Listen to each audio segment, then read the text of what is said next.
welcome back for the next talk. I am so excited to welcome to the stage Rutuja.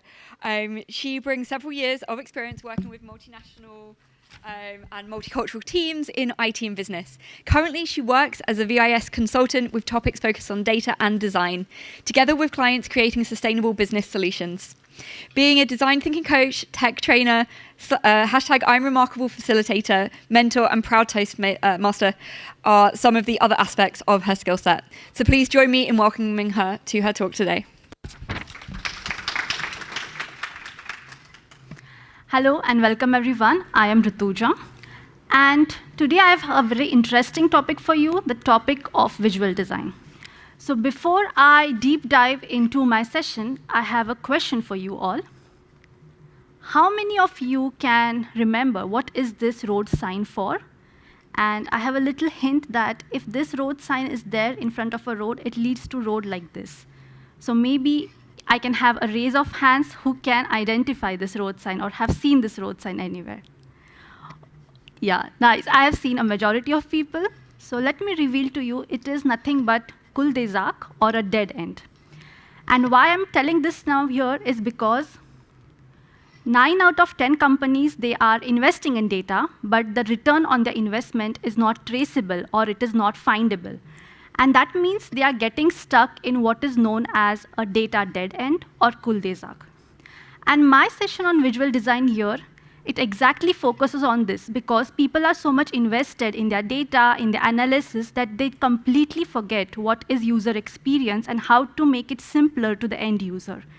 And visual design helps you to understand these principles. How can you incorporate your user experience in the data projects so that at the end you're not stuck with only your data or a dead end?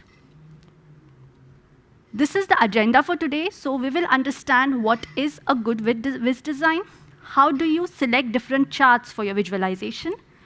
I also have some design tips and tricks for you. And at the end, I also have a small takeaway exercise to see how much attentive you were. So first, let us see what is visual design. So visual design, it focuses on the product aesthetics. And in this case, our product is our data visualizations or our dashboards. And it does so by strategically combining different elements. And what are the elements, you may ask? The elements are the images, color, typography, layout, and space. So whether your visualization is in a 2D space or in a 3D space. And now it is time to understand what is a good viz design. So before we find out what is a good design, we need to identify what are the aspects which are good and bad in a visualization. So I have a visualization for you. So it is published in one of the scientific journals. And I would like to excuse myself beforehand before showing it to you. So this is the visualization. So it is in one of the scientific journals. It's about different coral reefs all over the world. And I would like to tell you to take a moment of pause and identify what do you find good in it, what do you find bad in it. And trust me, nobody starts making a visualization to make it bad at the end, but it's just because you have not considered the principles of design, it turns into a bad one. So if you have some thoughts popping in your head, let me reveal to you something. So I tried my very best, but I could not find anything good in it, so I just have the bad aspects. So once I showed you this visualization, it just popped it into your eyes. And it's because of this choice of colors. And at a point, the developer was finished with the color palette. He started mixing patterns in it. So mixing colors and patterns is a big no-no that should be avoided at any cost. And you see, there are so many legends over here that it is very difficult for the user to map, OK, what is what.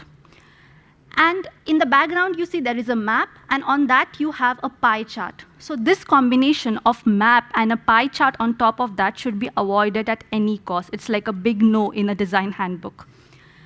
And then after that, this map does not have any functionality. So it is just serving as a background image. So for example, if they had a dashboard in which there was a map, and user clicked on Singapore, and then they showed the statistics of Singapore only with detailed charts, that would have added functionality to the map. But here, it is now just serving as a background image. So these two views are not at all harmonizing with each other, and that makes it a bad visualization at the end. And then there are different infographics or visualizations, which when you see that, oh wow, how is that developer done these things? But after that, you remove your visual design lens, you try to find out, or you actually say that what is wrong with this. So for example, in the first one, there is unnecessary use of 3D, which just distorts the reality. The bars are not visible. Here, the color has another legend to see what this map is all about. Here, the bars are not there. So there are different types of aspects. Also, information overload. Everything is packed in one visualization. That makes it bad at the end. So now you may ask me, then what is a good visualization? So a good visualization should identify or should equate to data understanding. So it should be relevant. It should show relevant insight in your data. It should be very easy for the end users to understand. It should be very clearly presented to your end users. And at the end, it should be very engaging to look at. And if these 4 aspects, even if one of them is fulfilled, then you can continue with the implementation. Otherwise, you have to get rid of it, start from all over again. Next is the topic of how do you establish a purpose, how do you establish a story to your visualization. So here are different steps. You should not directly start with creating charts. You need to brainstorm the process. And that starts with putting together a brief. So what does a brief mean? It means answering the 3 questions, like why are you building this visualization in the first place? Second one, whom are you building it for? Like who are your end users? Who are your stakeholders? And at the end, what do you want your users to think, feel, and do after they see your visualization? So if you're doing a product analysis, what is the end goal that you want to achieve with it? And only once you have put together this brief, you are going to the next stage, which is also called as sketching. So don't start directly implementing, but try to create sketches or wireframes. So the traditional method is pen and paper method, but that I would avoid if you're working in a team, if you're working in a collaborative environment. You require something called as whiteboarding tools or prototyping tools. So here is an example. So here is an example of Figma, which I personally use. And here is the example dashboard, which is try to create what is the design of the dashboard before it is done on a BI tool of the choice. And the process should be always iterative. So you should sketch it, you should show it to your end users, you should prototype it in case of a low fidelity or a high fidelity like this one. And only when the sketches that deliver the right message, then you are ready to build it in your BI tool. Next, we have selecting charts. Like how do you select charts for your type of visualization goal? The first question is precision, like how much precise you want your charts to be. Do you want to show most accurate information, or do you want to show least accurate information? So if you are on the most accurate side, then you are something depicting like a position, length, or slope in your chart. If you're on the least accurate, then you're playing with something called as colors or area, and in which precision is not so much important. And what does mean for chart type is that, so for example, if you are showing position and length, it means it is most accurate. So you will choose something like bar charts, line chart, where you're encoding the data information. But if your precision is not your goal, you will use something like area chart or pie chart, bubble chart, where there is something shown on a very high level. And this comes with practice. And with practice, I mean you need to build something called as a visual vocabulary. So what is a visual vocabulary is that, for example, next time you think that, okay, there is correlation required in your analysis, it should typically come in your mind that I need to use a scatter plot. A line chart or a map view should not at all come to your mind. So you save your development efforts. When you have a visual vocabulary, you already map correlation to scatter plot. If you want a spatial analysis, you will always go for a map. You will not select a line chart. And this is something can reduce your development efforts, can make your work more efficient and faster. Next, I have some design tips and tricks to speed up your analysis projects. So first one is high level to low level. So whenever you are making a dashboard, make all the precision charts which are less precise on the top. So for example, you have a map view, and then you can give the options to the user for using zoom, filter, or he can click on different data points. And then he goes to a very detailed charts, maybe line chart, or you're showing anything in a bar chart where exactly the problem is visible. So every time it should be like a funnel shaped, which has a very high level diagrams and funnel shaped into low level or more detailed level. Because you don't want to load every information into one view. You want to separate it into different views and also have them scattered or have them placed in your dashboard. And next is something called as a data ink ratio. So what is this ratio? It is something, in simple terms, it is the ratio of your relevant information in your chart to that of all the information that is present in your chart. So this ratio in the ideal scenario should be 1. So you should try to make your ratio as equal to 1 as possible. And a small example I have over here. So for example, if you see this chart, this is before reducing this ratio. You can have simple techniques like you don't want to add this unnecessary information. So because if you add backgrounds, you have redundant labels, it just increases the total information on your graph. Then you can remove some borders. You can also reduce the colors, soften them, remove maybe bolding, and also lighten the labels, or you can directly label them. And once you implement these small steps, you can just see the difference. Like what was this chart with so much information overload has been into such a small and sleek chart, which is very directly conveys what information is there to the end user in a very simplified manner. And it just increases the user experience of your visualization, your dashboard. So this is a very important term which you should make it as close to 1 as possible. Next is something called as highlight and proximity. So if what is meant by proximity, so for example, you have a KPI card, so there are different KPIs, and do not scatter the cards or the visualization which are related to one KPI all over the dashboard. Group them together in one place so that you know that, okay, this belongs to this particular type of information. So meaningful grouping on a dashboard is called proximity.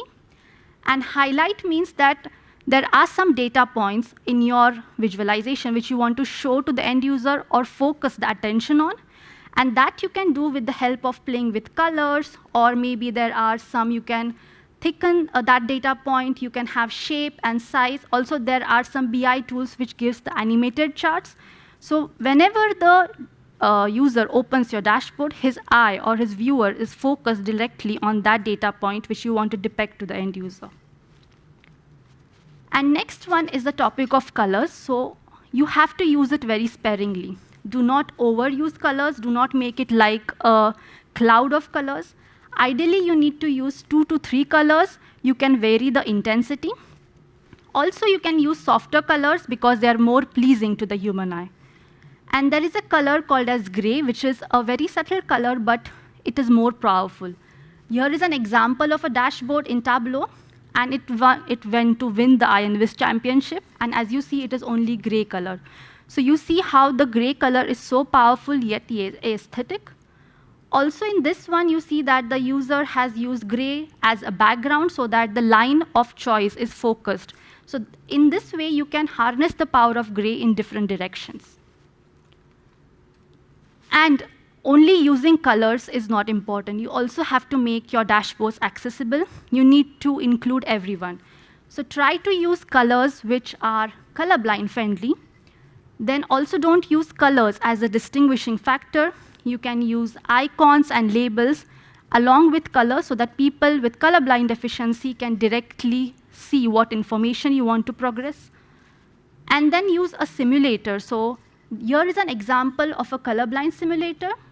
And as you see, this is some image which a normal person sees. And this is an image a person sees who has green weak deficiency. So in this way, with a colorblind simulator, you can test your colors beforehand and then use it in your visualization. So these are simple tricks in which you can make your dashboard more accessible to your end users.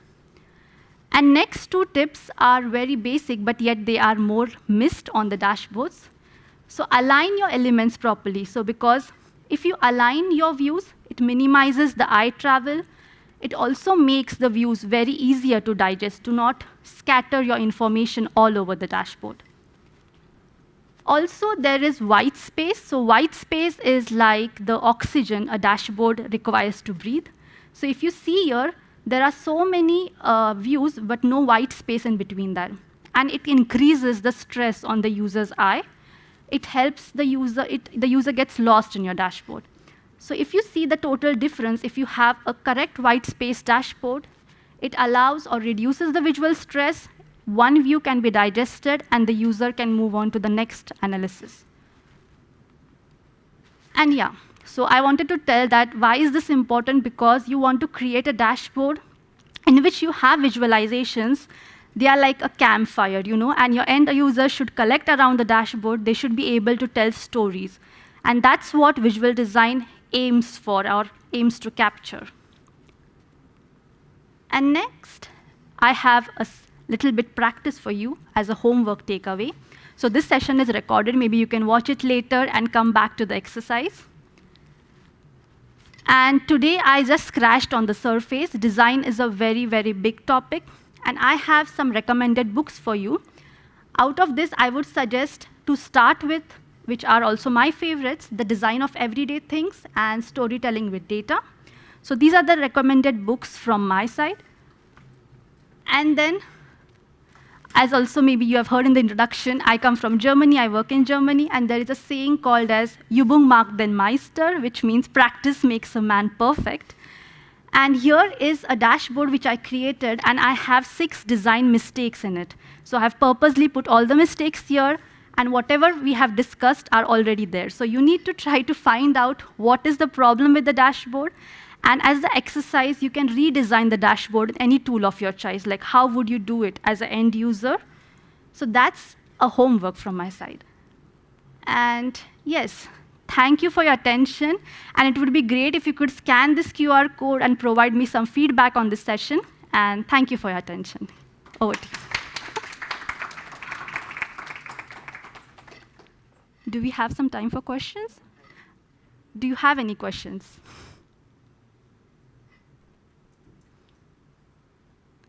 Yes? Thank you for a brilliant presentation. I really enjoyed it. What sort of projects do you undertake day to day? Do you have typical problems that clients come to you with? What do you enjoy about it? Yeah.